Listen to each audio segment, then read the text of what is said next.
देवी, ऐसा प्रतीत हो रहा है कि इन तीनों को आपकी आवश्यकता नहीं है और इसलिए हमें यहां से शीघ्र अतिशीघ्र प्रस्थान कर लेना चाहिए। अरे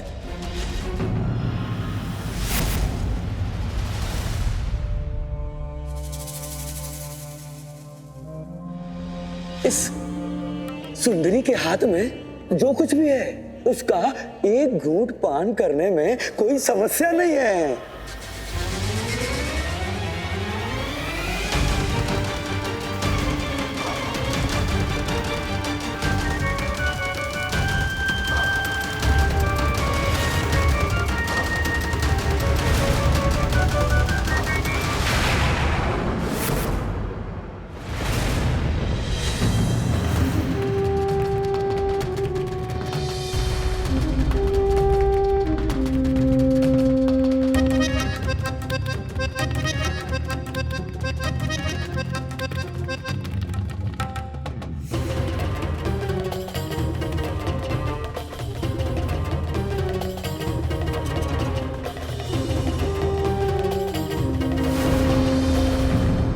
यदि आपको यहां से लौटा देते तो हमारे जीवन की सबसे बड़ी भूल होती। आपने उचित कहा था कि वास्तविक अमृत तो ये है, ये मदिरा, ये सौंदर्य, ये नृत्य, ये आनंद, ये मदिरा। तो आज से भक्ति नहीं, भोग होगा, मदिरा का भोग। आज से यहां पर चरणामृत पान नहीं होगा परंतु मदिरा पान होगा।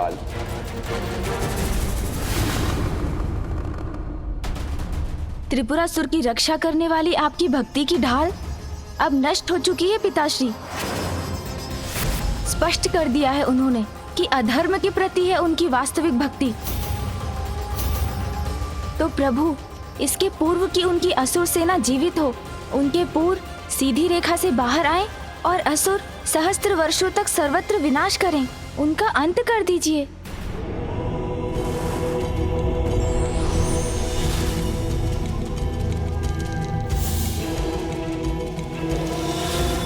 प्रणाम त्रिदेव। प्रणाम फूफा जी। प्रणाम मामा जी। महादेव, गणेश ने बड़ी ही चतुराई से समय रहते उनका सत्योजागर किया है, अन्यथा बहुत विलंब हो जाता। विलंब तो अभी भी हो रहा है, इसलिए समस्त देवी देवताओं की ओर से मैं प्रार्थना करता हूं महादेव कि इस असुर उपद्रव को उत्पन्न होने से पूर्व रोक दीजिए।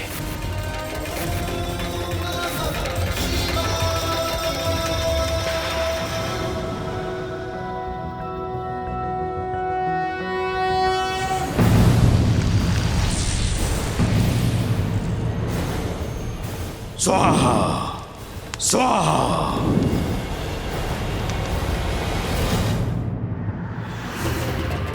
मदिरा लाओ सुंदरी, मदिरा और मदिरा पिलाओ, पिलाओ। आनंद, सुंदरी, अति आनंद, नृत्य करो। क्या नृत्य, वाह, आनंद, क्या नृत्य, अति आनंद। मदिरा पी के नृत्य देखने का आनंद ही अद्भुत होता है। वाह, डालो मदिरा। वाह सुंदरी, वाह, और मदिरा पिलाओ और नृत्य करो। मेरा कार्य यहां पूर्ण हुआ। महादेव पुत्र श्री गणेश ने अपनी बुद्धि का अचूक वार किया है इन तीनों दुष्टों पर।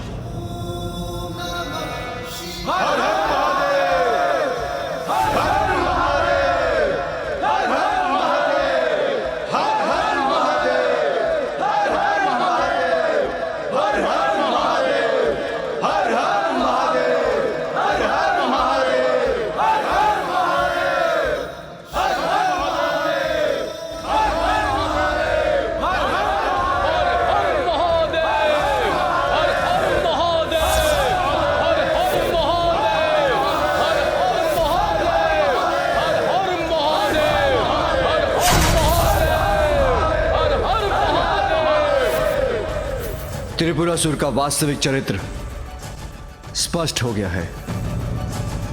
उनका कुटिल अभिप्राय भी अब किसी से छिपा नहीं।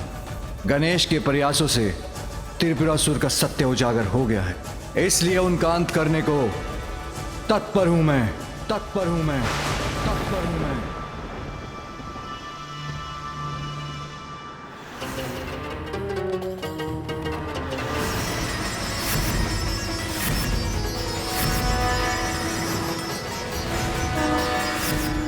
किंतु इसके लिए मुझे वो बाण चाहिए जो बाण बाण ना हो, और वो बाण उस धनुष से चले जो धनुष धनुष न हो, और महादेव ऐसा उस रथ पर आरूढ़ होकर करे जो रथ रथ न हो।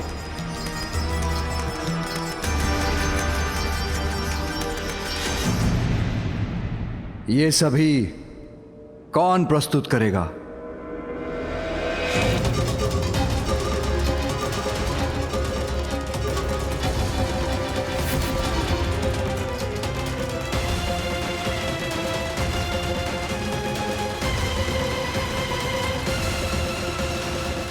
पिताश्री, मैं प्रस्तुत करूंगा।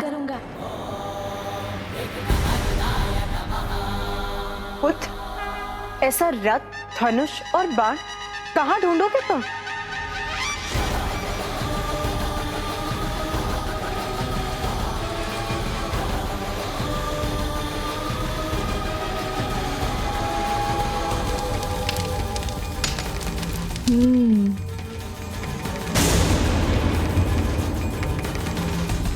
मैं समझ गया। जो रथ रथ ना हो, उस रथ का निर्माण कैसे होगा? माँ, जिस प्रकार सूर्यदेव के रथ में लगे अश्व केवल अश्व नहीं, अपितु ऊर्जा के 7 रंग के प्रतीक हैं, तथा गायत्री, बृहति, उष्णिक, जगति, त्रिष्टुप, अनुष्टुप और पंक्ति, ये 7 छंद अश्व हैं। उसी प्रकार पिताश्री का रथ भी रथ नहीं होगा, अपितु स्वयं देवता होंगे।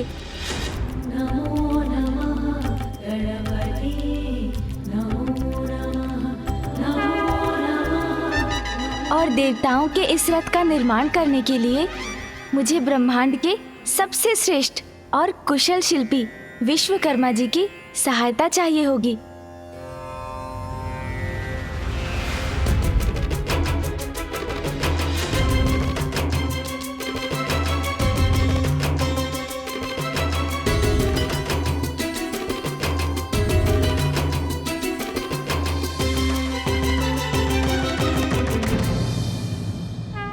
मैं प्रस्तुत हूँ गणेश जी, ये तो मेरा परम सौभाग्य होगा।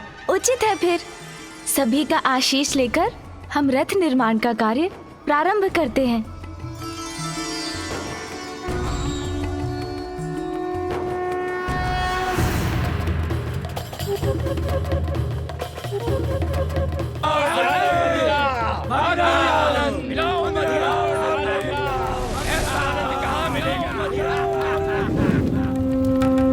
त्रिपुर में यह कोलाहल कैसा?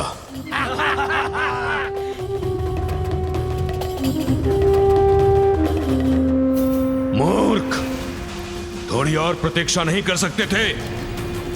अवश्य ही गणेश का छल है ये। मुझे यज्ञ को शीघ्रता से संपन्न कर असुर सेना जागृत करनी होगी। त्रिपुर की रक्षा का मात्र यही उपाय है। ओम भ्रीम भ्राम त्रीम त्राम स्वाहा स्वाहा स्वाहा।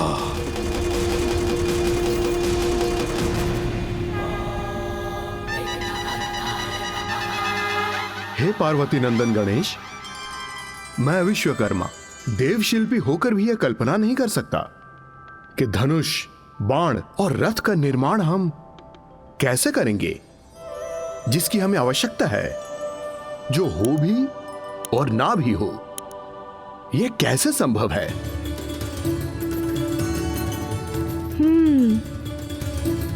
हमारी बुद्धि और निपुणता ये संभव कर देगी विश्वकर्मा जी।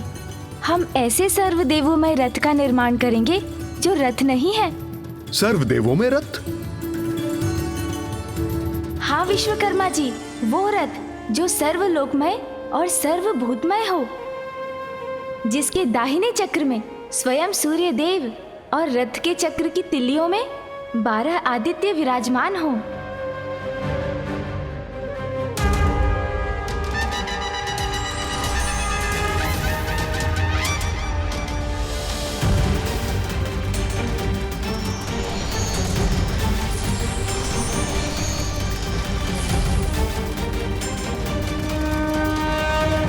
रथ के बाएं चक्र में चंद्रमा हो और उसकी 16 तिल्लियों में चंद्रदेव की 16 कलाएं बसेंगी और सभी नक्षत्र भी रथ के चक्र के साथ साथ चलेंगे।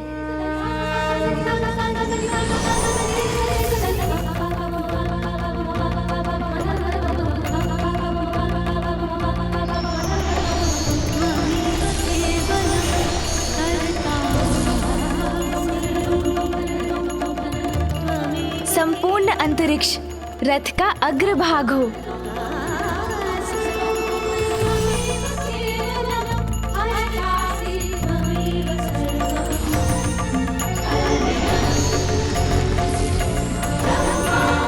मेरे पिताश्री महादेव के भार को मंदराचल के अतिरिक्त कोई नहीं संभाल सकते,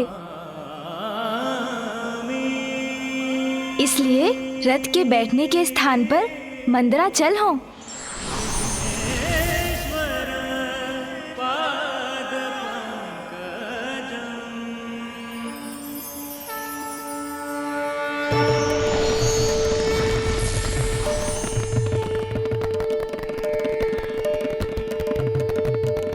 माँ गंगा आदि सभी श्रेष्ठ नदियाँ अपने नारी रूप में रथ पर स्थित होकर चंवर डुलाएंगी।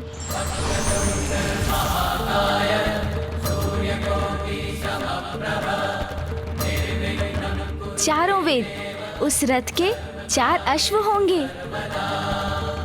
वायुदेव रथ के आगे आगे चलकर रणभेरी बजाएंगे।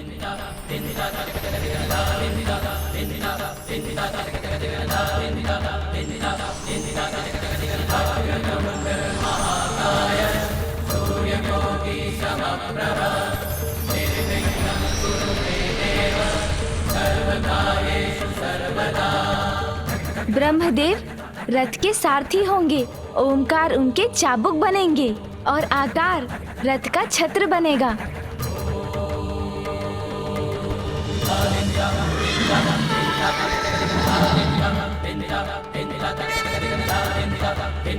संवत्सर रथ का वेग और मुहूर्त उसकी रस्सी होंगे। स्वर्ग और मोक्ष रथ की ध्वजा। कामधेनु और ऐरावत की पत्नी अब्राह्मु रथ के जुए के अंतिम छोर पर स्थित होंगे और पंचभूत इस रथ के बल बनेंगे।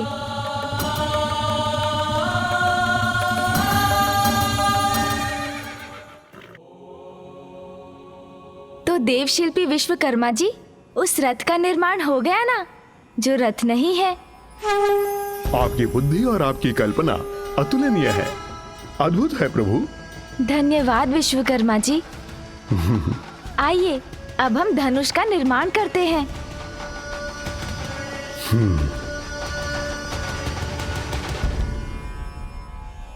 नानाजी शैलराज हिमालय धनुष का ढांचा बने और श्रीहरि नारायण के शैया शेषनाग जी उसकी प्रत्यंचा।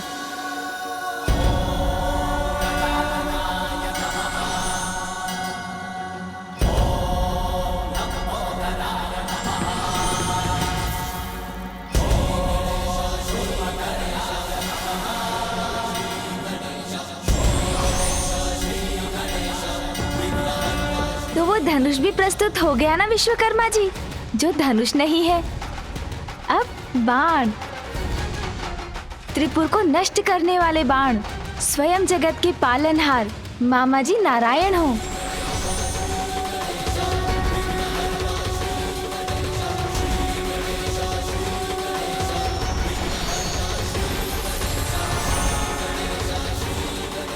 और सभी अपवित्रताओं को मिटाने वाले अग्निदेव बाण की नोक बने।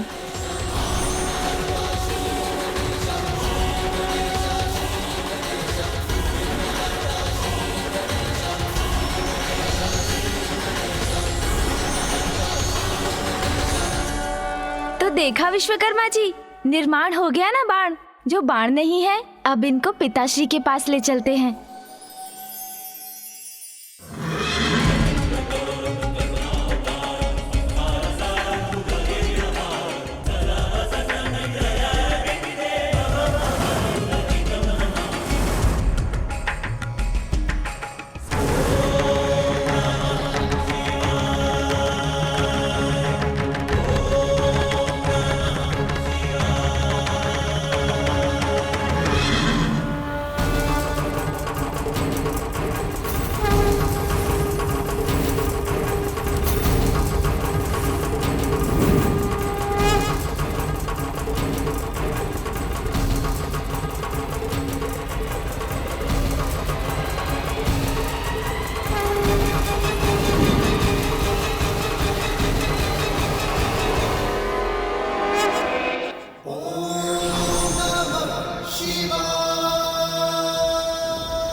ओम त्रीम त्राम भ्रीम भ्राम स्वाहा। ओम त्रीम त्राम भ्रीम भ्राम स्वाहा।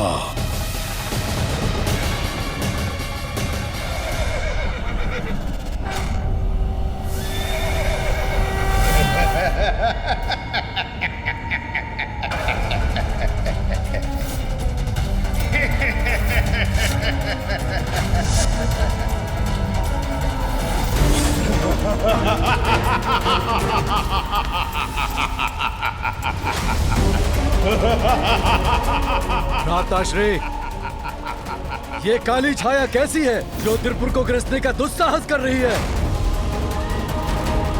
जो भी है हमारे समक्ष आओ, अन्यथा मृत्यु के लिए तैयार हो जाओ।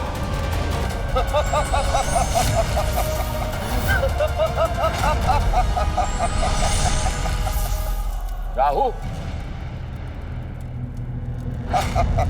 राहु तुम व्यर्थ आए हो यहाँ, क्योंकि तुम्हारा ग्रहण सूर्य या चंद्र पर चल सकता है, हमारे त्रिपुरासुर में नहीं। ग्रहण तो लगने वाला है अब तुम्हारे राज्य पर, महादेव के क्रोध का ग्रहण,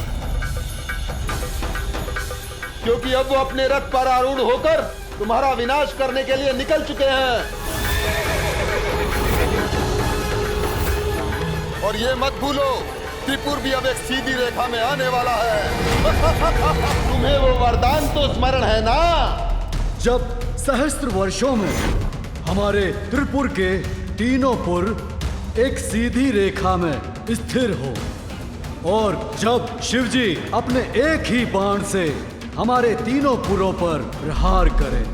प्रभु, मात्र इसी अवस्था में त्रिपुर और हमारा विनाश संभव है।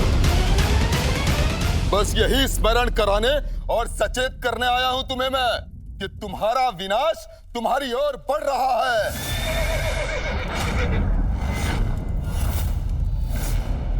इसलिए मेरे प्रिय असुरों, यदि किसी उपाय से अपनी रक्षा कर सकते हो तो कर लो, क्योंकि बहुत कम समय शेष है तुम्हारे पास।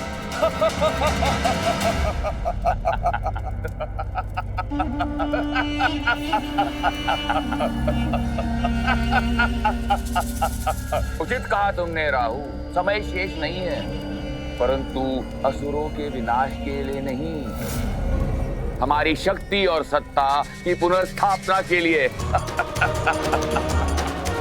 गुरु शुक्राचार्य और त्रिपुर राज्य के स्वप्न को पूरा करने के लिए है।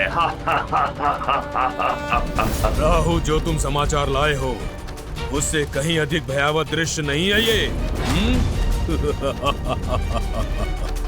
प्रभु महादेव हमारे विरुद्ध खड़े हैं, किंतु हम तो वर्षों से इस गुप्त असुर सेना का निर्माण कर रहे हैं। किंतु क्या ये सेना महादेव और उनके पुत्र गणेश को रोकने में सक्षम होगी? श्री गणेश यहाँ आकर भले ही सब कुछ ज्ञात कर चले गए हो और जाकर महादेव को भी बता दिया हो, किंतु चिंता की कोई बात नहीं, क्योंकि हमारी असुर सेना अभी भी अदृश्य है। अब स्वयं महादेव देखेंगे कि कैसे असुर विनाश करने में सक्षम है। समस्त संसार में अच्छाई का नाश कर असुर सेना अपने अनुसार नवीन सृजन करेगी। ओम झूम हुम स्वाहा।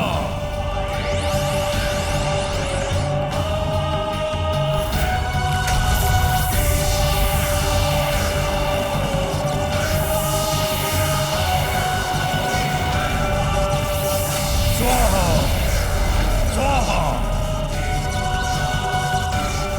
ओम झूम हुम स्वाहा स्वाहा।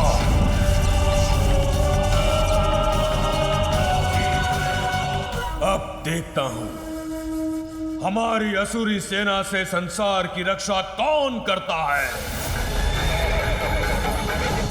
ओम झूम हुम स्वाहा।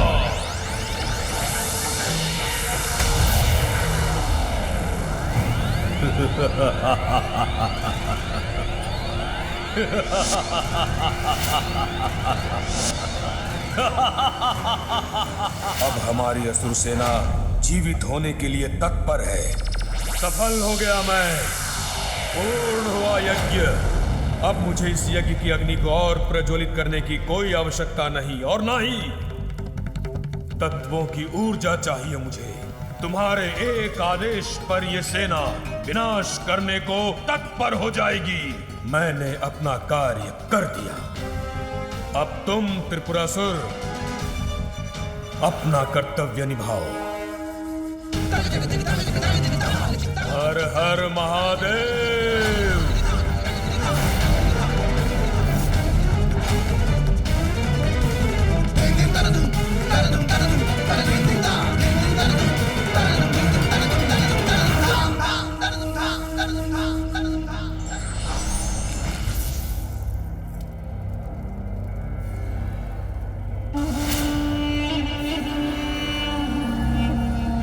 असुरों और देवताओं के महासंग्राम के लिए तैयार हो जाओ। एक ऐसा महासंग्राम जहां विजय अवश्य असुरों की ही होगी। सृष्टि का नवीन इतिहास रचेंगे हम असुर।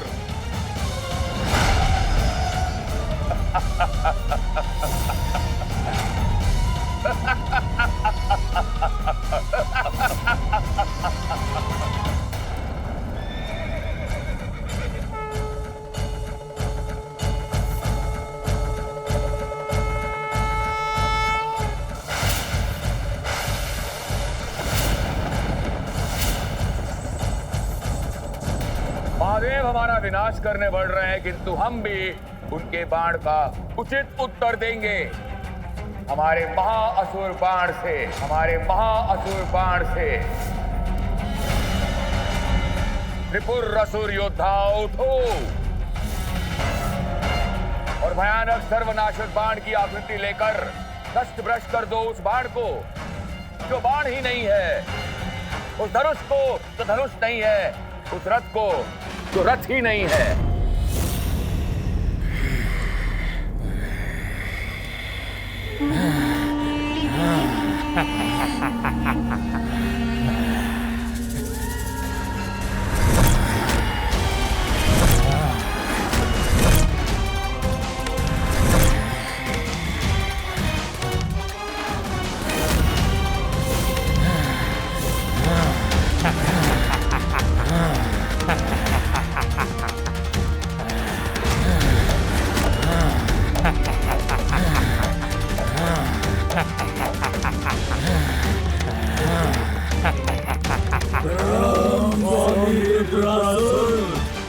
की जय हो।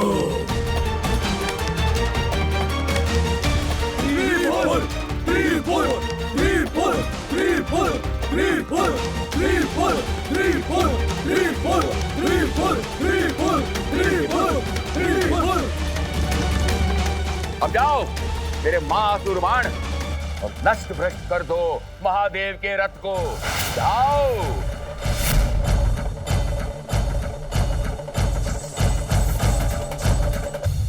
जाओ जाओ।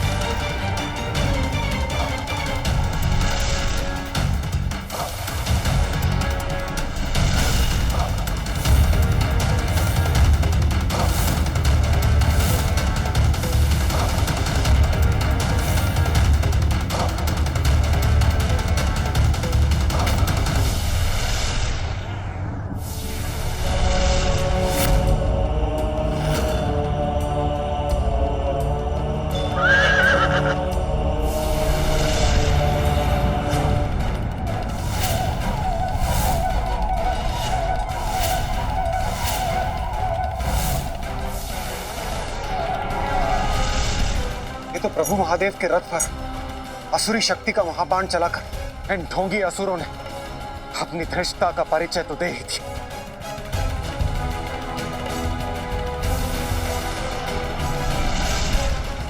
उस असुर बाण का तो शीघ्र कोई उपाय सोचना होगा।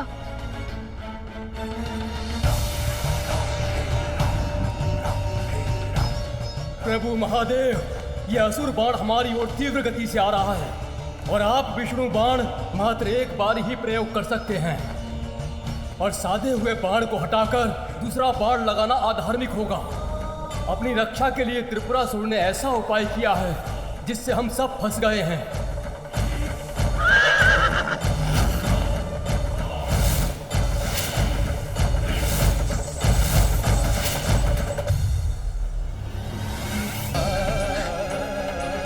यदि हम शक्ति से संपन्न होते तो अवश्य महादेव का साथ देने के लिए इस युद्ध में भाग लेते।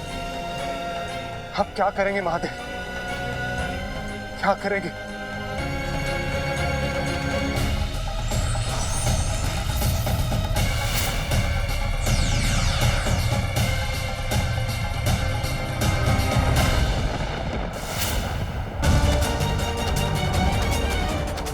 विश्वास है मुझे, पिताश्री विष्णु अग्निबाण का प्रयोग कर अपनी रक्षा नहीं करेंगे। उससे तो वो मात्र त्रिपुर पर ही वार करेंगे।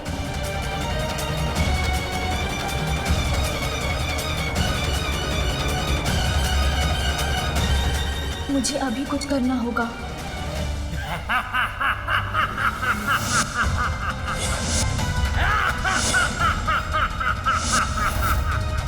बस अब शीघ्र ही नष्ट होने वाला है महादेव का रथ, जिसके बाद सभी चिंताओं से मुक्त हो जाएंगे हम।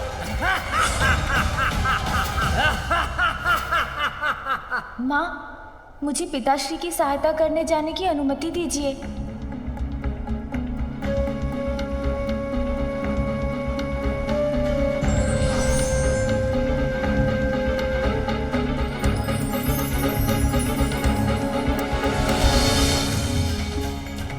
पुत्र, इस रुद्राक्ष माला को महादेव और मेरे आशीर्वाद स्वरूप ग्रहण करो। मुझे विश्वास है उचित समय आने पर ये अवश्य तुम्हारी सहायता करेगी। दीजिए माँ।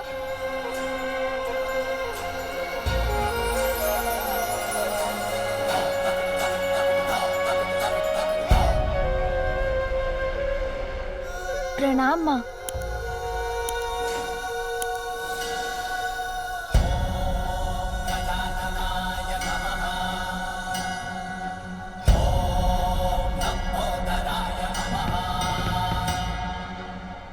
चलिए मूषक जी।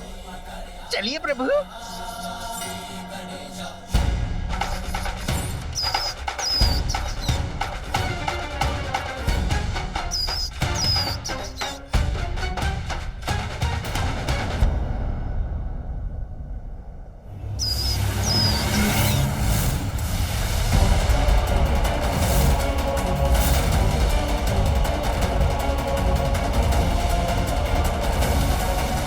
इस असुर बाण को मैं त्रिपुर को ध्वस्त करने के अपने लक्ष्य को परिवर्तित नहीं करने दूंगा।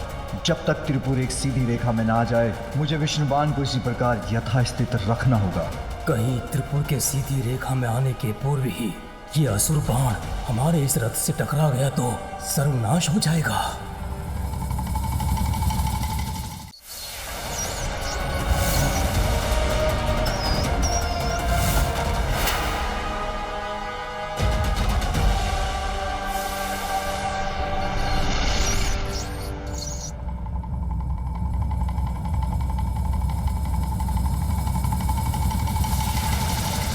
असुर गुरु शुक्राचार्य हमारी सफलता देखकर अत्यंत प्रसन्न होंगे।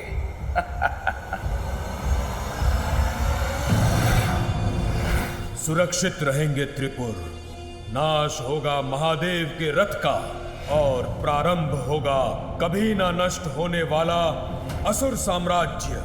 मैं सफल हुआ।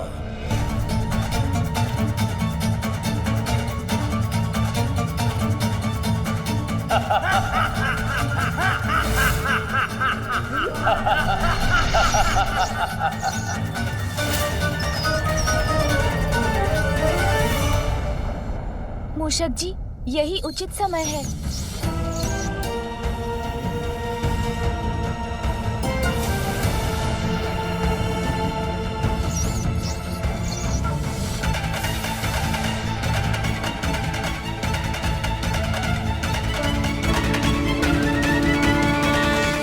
समय के रहते श्री गणेश जी वहां पहुंच भी गए तो वो विशाल काया असुर अस्त्र का सामना कैसे करेंगे? सत्य वचन। अपने पिता की सुरक्षा हेतु कहीं गजानन स्वयं को अति विशेष संकट में तो नहीं डाल रहे? ऐसा संकट जिससे निकलना स्वयं के लिए असंभव हो? नारायण नारायण।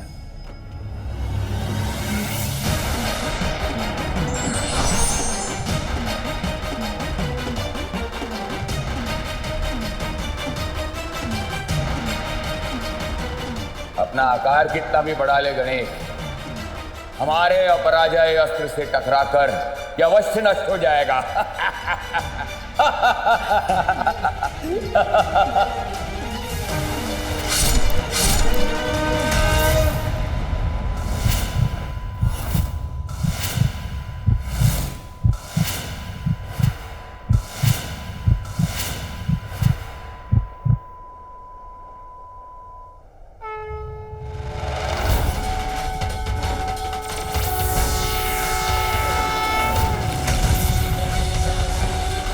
गणेश ने तो ये बाण ऐसे झेल लिया जैसे कुछ हुआ ही ना। अब क्या करूं मैं? विघ्नहर्ता श्री गणेश की, विघ्नहर्ता गणेष की, विघ्नहर्ता गणेश की। हमारा युद्ध अभी समाप्त नहीं हुआ शिवपुत्र गणेश। तेरी अजय असुर सेना शेष है अभी। एक ओर का वार तो तुमने रोक लिया, परंतु जब सारी दिशाओं से घेर कर तुम पर आक्रमण होगा तो तुम इस आक्रमण को रोक नहीं पाओगे। महादेव का रथ नष्ट होकर ही रहेगा।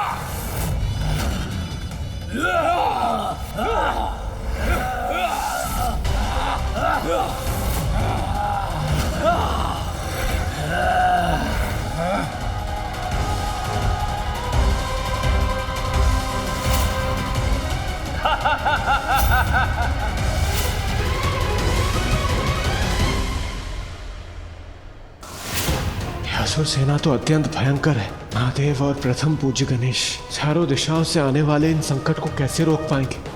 देखो देखो कैसी अनंत सेना है ये, जिसका तुम कुछ नहीं बिगाड़ सकते।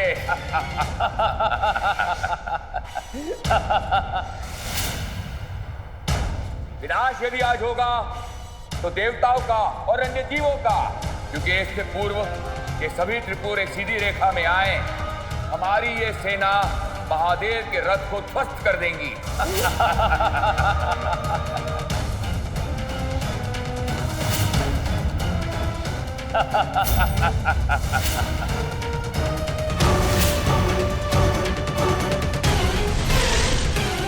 सत्य एकाकी भी हो तो भी सौ झूठ पर भारी पड़ता है। धर्म परीक्षा लेता है, कभी साथ नहीं छोड़ता। ये दोनों जिसके साथ हैं, वो कभी पराजित नहीं होता।